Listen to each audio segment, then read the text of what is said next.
저는 윤서진입니다. 올해 37이고 고등학교에서 국어를 가르치고 있습니다.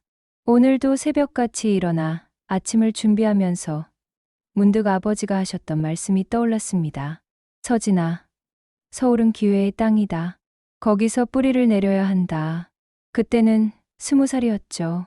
대학 입학을 앞두고 막연한 두려움에 떨고 있던 저에게 아버지는 단호하게 말씀하셨습니다.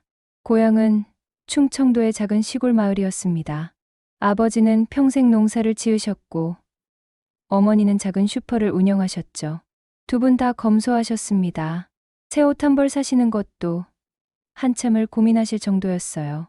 하지만 제 교육비만큼은 절대 아끼지 않으셨습니다. 서울의 터를 잡아라. 그래야 내 아이도 기회를 잡을 수 있다. 아버지의 목소리가 귓가에 맴돕니다.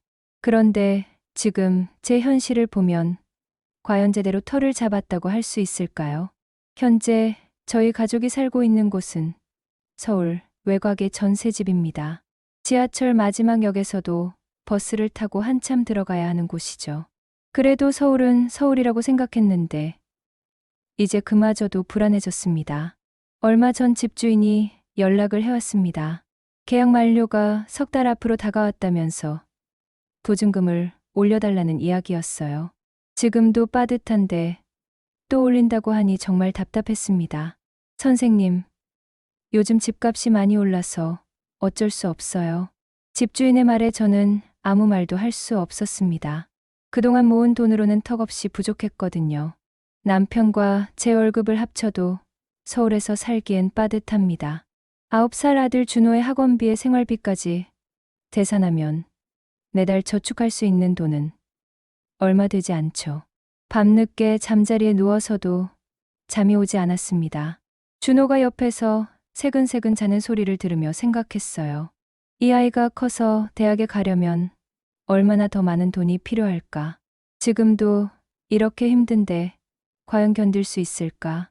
아버지는 서울의 터를 잡으라고 하셨지만 정작 저는 아직도 남의 집에 얹혀 살고 있습니다. 17년째 서울에 살면서도 제 집 한 칸 마련하지 못했죠. 교사라는 안정된 직업을 가지고 있다고 해도 서울에서는 그저 그런 월급쟁이일 뿐입니다. 창밖을 보니 새벽 5시가 넘어서야 잠이 들었나 봅니다. 준호를 학교에 보내고 저도 출근해야 하는데 몸이 천근만근입니다. 하지만 포기할 수는 없죠. 이 아이만큼은 제가 겪은 불안함을 겪지 않았으면 좋겠거든요. 오늘은 참 기분이 복잡했습니다. 예상치 못한 방문객이 있었거든요. 방과 후에 교무실에서 수업 준비를 하고 있는데 누군가 문을 두드렸습니다. 돌아보니 작년에 졸업한 제자 민정이었어요. 얼굴이 많이 야위어 보였습니다. 선생님, 안녕하세요. 민정이는 인사를 하면서도 어딘가 풀이 죽어 보였습니다. 제가 가르쳤을 때는 항상 밝고 활발했는데 많이 달라진 모습이었죠. 민정아, 어쩐 일이야? 대학 생활은 잘하고 있고? 제 질문에 민정이는 잠시 머뭇거렸습니다. 그러더니 천천히 입을 열었어요. 선생님, 솔직히 말씀드리면 너무 힘들어요. 지방에서 올라와서 서울에서 대학 다니는 게 이렇게 어려운 줄 몰랐습니다. 민정이는 충남 아산 출신입니다. 성적이 우수해서 서울의 한 사립대학에 진학했죠. 제가 담임을 했을 때도 공부를 열심히 하는 학생이었어요. 구체적으로 어떤 게 힘들어? 제가 물어보자 민정이가 한숨을 깊게 쉬었습니다. 일단 돈이 정말 많이 들어요. 기숙사비에 생활비까지 합치면 부모님께 너무 부담을 드리는 것 같아서 죄송해요. 그래서 아르바이트도 하는데 공부할 시간이 부족하죠. 민정의 목소리가 점점 작아졌습니다. 그러면서 더 속마음을 털어놓기 시작했어요. 그리고 수도권 출신 친구들을 보면 정말 부러워요. 집에서 통학하니까 여유가 있잖아요. 주말에도 편하게 집에 가서 부모님께 맛있는 음식도 얻어먹고, 저는 고향에 내려가려면 교통비도 많이 들고 시간도 오래 걸려서 자주 갈 수도 없어요. 제 가슴이 먹먹해졌습니다. 저도 그런 경험이 있었거든요. 대학생 때 고향에 가려면 기차표 값을 아껴야 했던 기억이 났어요. 민정아, 많이 힘들구나. 네. 그래서 가끔은 후회도 해요. 그냥 고향 근처 대학에 갈 걸 그랬나 하는 생각도 들고요. 서울이 좋다고 해서 왔는데 현실은 녹록하지 않더라고요. 민정의 말을 들으면서 저는 자꾸만 준호 생각이 났습니다. 이 아이가 대학생이 되면 어떨까? 지금처럼 전세집에 살면서 불안정한 상황이라면 민정이처럼 힘들어할 텐데, 아니면 아예 서울대학 진학을 포기해야 할까? 선생님도 지방 출신이시잖아요. 어떻게 버티셨어요? 민정의 질문에 저는 잠시 말문이 막혔습니다. 어떻게 답해야 할까요? 사실 저도 아직 완전히 정착했다고 할 수 없는데 말이에요. 힘들었지. 하지만 견뎌낼 만했어. 너도 조금만 더 힘내자. 겉으로는 이렇게 말했지만 속으로는 답답했습니다. 준호가 훗날 이런 어려움을 겪지 않게 하려면 지금부터 준비를 해야 하는 건 아닐까 하는 생각이 머릿속을 맴돌았거든요. 민정이가 돌아간 후 교무실에 혼자 남아있으니 더욱 복잡한 심정이었습니다. 제가 학생들에게 열심히 하면 된다고 말하지만 과연 그게 전부일까요? 환경과 조건도 중요한 것 같은데 말이에요. 집에 돌아가는 지하철 안에서도 민정이 생각이 났습니다. 그 아이의 야윈 얼굴과 풀이 죽은 목소리가 자꾸 떠올랐어요. 준호도 나중에 저런 모습이 될까봐 가슴이 철렁 내려앉았습니다. 오늘 점심시간에 동료 교사들과 함께 교직원 휴게실에서 식사를 하고 있었습니다. 평소보다 분위기가 조금 들떠 보였어요. 수학과의 김현우 선생님이 환하게 웃으면서 말했습니다. 드디어 결정했어요. 강남 아파트 계약하기로 했습니다. 다른 선생님들이 일제히 축하한다고 말씀하셨죠. 저도 덩달아 축하해요라고 말했지만 속으로는 궁금했습니다. 김현우 선생님은 저보다 경력이 짧은데 어떻게 강남 아파트를 살 수 있을까? 부모님께서 많이 도와주셨어요. 그래도 제가 교사라서 대출도 잘 나왔고요. 김현우 선생님의 말에 저는 복잡한 기분이 들었습니다. 부러운 마음과 함께 왠지 모를 초조함이 밀려왔어요. 요즘 집값이 계속 오르니까 빨리 사는 게 낫더라고요. 미루면 미룰수록 더 비싸지잖아요. 맞는 말이었습니다. 저도 그런 생각을 하고 있었거든요. 하지만 현실적으로 어려웠죠. 현우 선생님은 정말 좋겠어요. 아이들 교육 환경도 좋고 교통도 편하고. 다른 선생님의 말에 김현우 선생님이 더욱 신이 나서 대답했습니다. 그렇죠. 특히 아이 교육을 생각하면 역시 강남이 낫다고 하더라고요. 학원도 많고 분위기도 다르고요. 제 가슴이 답답해졌습니다. 저도 아이 교육을 위해서는 좋은 환경을 만들어주고 싶은데 현실은 그렇지 못하거든요. 서진 선생님은 어떠세요? 아들이 벌써 초등학생이잖아요.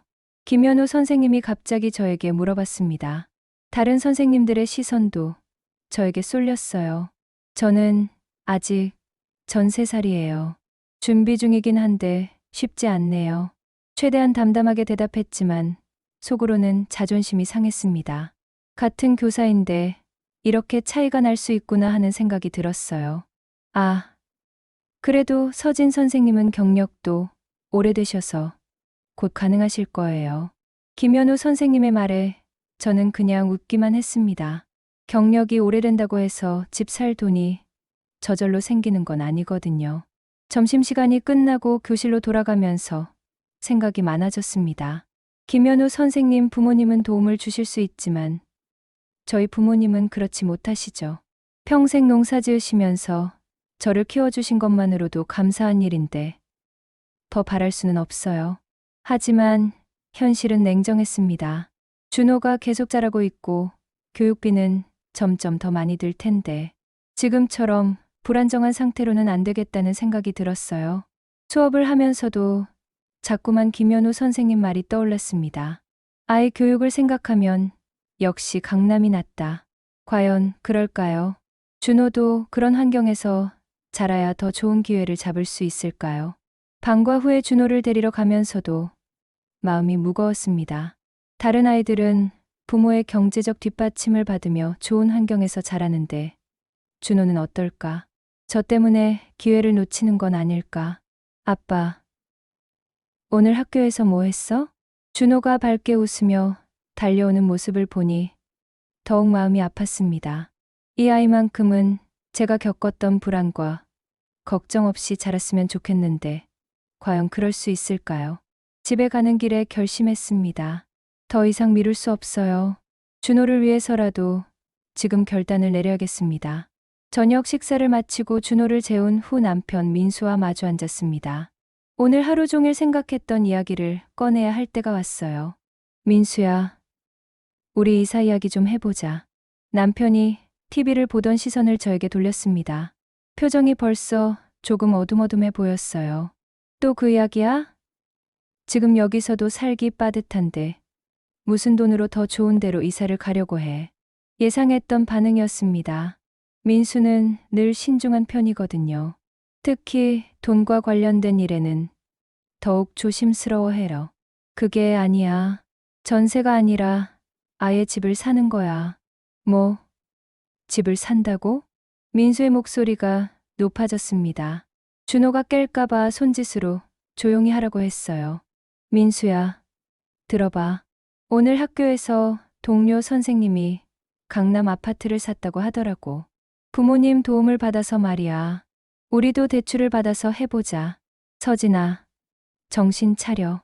우리가 무슨 돈으로 서울에 집을 사? 대출이라고 해도 한도가 있어. 게다가 이자도 만만치 않고. 민수의 말이 틀린 건 아니었습니다. 하지만 저는 포기할 수 없었어요. 그러면 계속 이렇게 살 거야? 전세값은 계속 오르고 집주인 눈치는 보면서. 준호 생각해봐. 이 아이가 커서 대학 갈 때까지 이런 식으로 살 순 없잖아. 그래서 내가 말했잖아. 차라리 지방으로 가자고.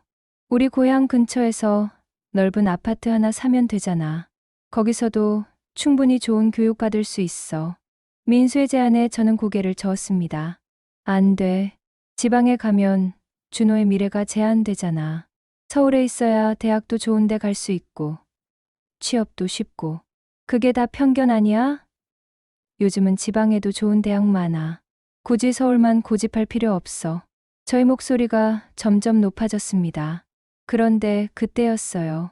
엄마, 아빠가 왜 싸워요? 준호가 방문을 열고 나왔습니다. 눈물이 글썽거리는 모습을 보니 가슴이 찢어질 것 같았어요. 준호야, 엄마 아빠가 싸운 거 아니야. 그냥 이야기하는 거야. 저는 얼른 준호를 안아줬습니다. 하지만 아이는 계속 울먹이더라고요. 무서워요. 엄마 아빠가 크게 이야기해서. 민수도 당황한 표정으로 다가왔습니다. 우리 둘 다 준호 앞에서 싸우는 모습을 보여준 것에 대해 미안해했어요. 준호야, 미안해. 아빠가 목소리를 너무 크게 냈네. 다시 자러 가자. 민수가 준호를 방에 데려다 주고 재워주고 왔습니다. 저희는 한동안 말이 없었어요. 서진아, 미안해. 너무 격해졌네. 나도 미안해. 하지만 민수야, 정말 진지하게 생각해봐. 우리가 지금 결정하지 않으면 나중에는 더 어려워져. 민수가 깊게 한숨을 쉬었습니다. 알겠어. 하지만 무리한 대출은 정말 위험해. 만약에 이자를 못 감당하면 어떻게 할 거야? 준호한테 더 큰 피해를 줄 수도 있어. 민수의 걱정도 이해했습니다. 하지만 저는 확신이 있었어요. 우리 둘 다 교사잖아. 안정적인 수입이 있어. 조금 빠듯하더라도 견딜 수 있어. 서진아, 한 번 더 생각해보자. 성급하게 결정할 일이 아니야. 그날 밤 저는 잠을 이룰 수 없었습니다. 민수의 말도 맞고 제 생각도 맞는 것 같았어요. 하지만 시간은 기다려주지 않을 거예요. 집값은 계속 오를 테고 준호는 계속 자라갈 테니까요. 다시 들려온 아버지의 말. 추석 연휴를 맞아 고향에 내려갔습니다. 오랜만에 부모님을 뵈니 마음이 한편으로는 편안하면서도 한편으로는 무거웠어요. 어머니가 정성스럽게 준비해 주신 저녁 식사를 마치고 거실에서 가족들이 모여 앉았습니다. 준호는 할아버지, 할머니와 함께 있어서 정말 즐거워 보였어요. 서진아, 요즘 서울 살기 어떠니? 아버지께서 물어보셨습니다. 평소보다 목소리에 걱정이 섞여 있는 것 같았어요. 그냥저냥 살고 있어요, 아버지. 다만 집 문제가 좀 고민이에요. 제 말에 아버지의 표정이 진지해졌습니다. 집 문제라면? 전세 계약이 곧 끝나는데 집주인이 보증금을 올려달라고 하거든요. 그래서 아예 집을 사려고 하는데 결정이 쉽지 않아요. 아버지가 고개를 끄덕이시더니 천천히 말씀하셨습니다. 서진아, 아버지가 예전에 뭐라고 했는지 기억하니? 서울은 기회의 땅이라고 하셨죠. 맞아. 서울은 기회의 땅이다. 힘들어도 내 자리 하나는 있어야 한다. 그게 내 아이를 위한 길이야. 아버지의 말씀을 들으니 가슴이 뜨거워졌습니다. 20여 년 전에 들었던 그 말씀이 지금도 여전히 유효하다는 생각이 들었어요. 하지만 아버지, 돈이 너무 많이 들어요. 대출을 받아야 하는데 부담이 커서. 서진아, 돈은 벌면 되는 거야. 하지만 기회는 한번 놓치면 다시 오지 않아. 내가 지금 결정하지 않으면 준호가 나중에 더 어려워질 거야. 어머니도 옆에서 말씀하셨습니다. 우리가 경제적으로 도움을 못 줘서 미안하다. 하지만 내가 올바른 선택을 하고 있다는 건 안다. 어머니, 그런 말씀 마세요. 지금까지 저 키워주신 것만으로도 충분해요. 아버지가 제 손을 잡으셨습니다. 거칠고 투박한 손이었지만 따뜻했어요. 서진아, 아버지는 평생 이 땅에서 농사만 지었지만 후회하지 않는다. 너를 서울로 보낸 것이 내 인생 최고의 결정이었거든. 그리고 지금 내가 하려는 결정도 옳다고 생각한다. 아버지, 준호가 클 때까지는 아직 시간이 있어. 그 시간 동안 천천히 준비하면 돼. 하지만 포기하면 안 된다. 서울에서 내 뿌리를 단단히 내려라. 아버지의 말씀에 눈물이 나려고 했습니다. 그동안 제가 갈등하고 고민했던 모든 것들이 정리되는 느낌이었어요. 준호가 저에게 다가와서 말했습니다. 엄마, 할아버지 말씀이 맞는 것 같아요. 서울에서 계속 살고 싶어요. 아이의 말에 더욱 마음이 확고해졌습니다. 그날 밤 고향의 정적 속에서 별을 바라보며 생각했습니다. 아버지는 평생 이 작은 마을에서 사셨지만 저에게는 더 넓은 세상을 보여주고 싶어 하셨어요. 그 마음을 이제 저도 이해할 수 있겠더라고요. 서울로 돌아가는 길에 아버지께서 역까지 배웅 나오셨습니다. 서진아, 힘들면 언제든지 내려와. 하지만 포기하지는 마라. 내가 서울에 뿌리를 내리면 준호는 더 큰 꿈을 꿀 수 있을 거야. 기차 창문으로 손 흔드시는 아버지를 보며 결심을 다졌습니다. 더 이상 망설이지 않겠어요. 아이의 미래를 위해서라도 이제는 결단을 내려야 할 때입니다. 고향에서 돌아온 후 민수와 진지한 대화를 나눴습니다. 사실 며칠 동안 서로 조심스럽게 눈치를 보고 있었거든요. 민수야, 우리 정말 진지하게 이야기해보자. 민수도 제 표정을 보고 각오를 단단히 한 것 같았습니다. 응, 알겠어. 내 마음도 충분히 이해해. 고향에서 아버지 말씀을 들어보니 더욱 확신이 섰어. 우리가 지금 결정하지 않으면 준호에게 미안할 것 같아. 민수가 깊게 한숨을 쉬더니 말했습니다. 사실 나도 고민이 많았어. 내 말이 틀린 건 아니거든. 다만 걱정이 되어서 그랬어. 어떤 걱정? 만약에 대출금을 감당하지 못하면 어떻게 하나 하는 걱정이지. 하지만 생각해보니 우리 둘 다 교사잖아. 그리고 서울에 있으면 부업 기회도 더 많을 거고. 민수의 말에 희망이 보였습니다. 그럼 우리 해보자. 대출 한도를 최대한 알아보고 집도 같이 알아보자. 정말? 응. 더 이상 미루면 안 될 것 같아. 준호를 위해서라도.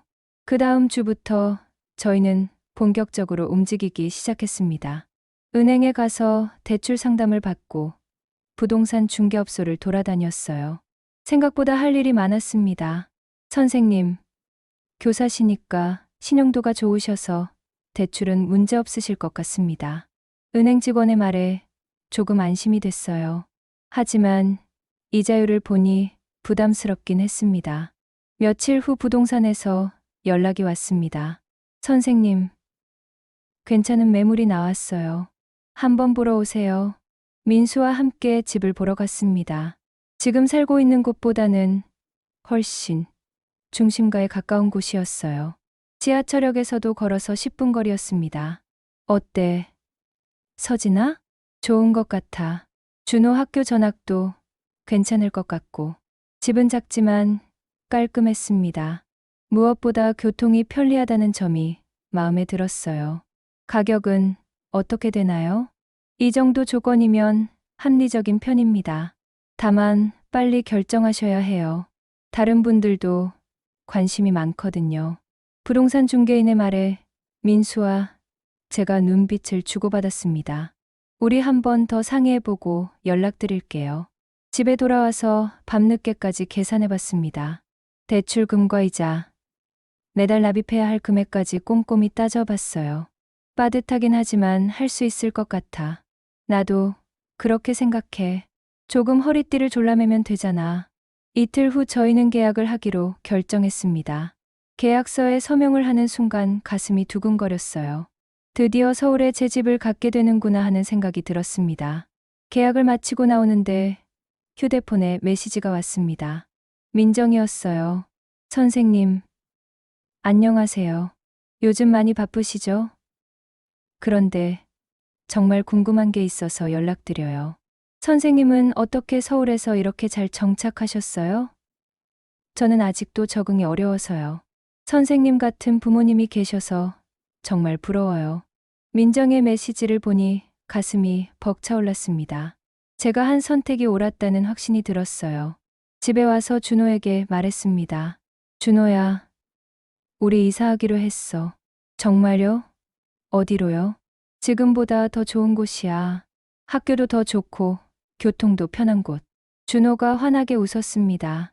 와, 정말 좋아요. 그날 밤 준호를 재우면서 속삭였습니다.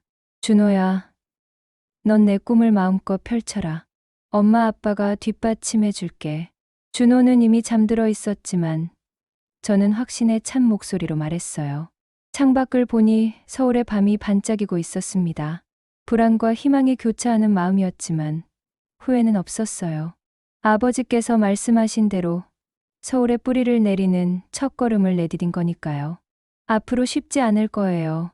대출금도 갚아야 하고 생활비도 절약해야 하겠죠. 하지만 준호가 더 좋은 환경에서 자랄 수 있다면 충분히 견딜 수 있을 것 같습니다. 민수도 옆에서 안심한 표정으로 잠들어 있었어요. 이제 저희 가족도 진짜 서울 사람이 되는 거죠. 아버지께 좋은 소식을 전해드려야겠습니다. 드디어 서울에 터를 잡았다고 말이에요.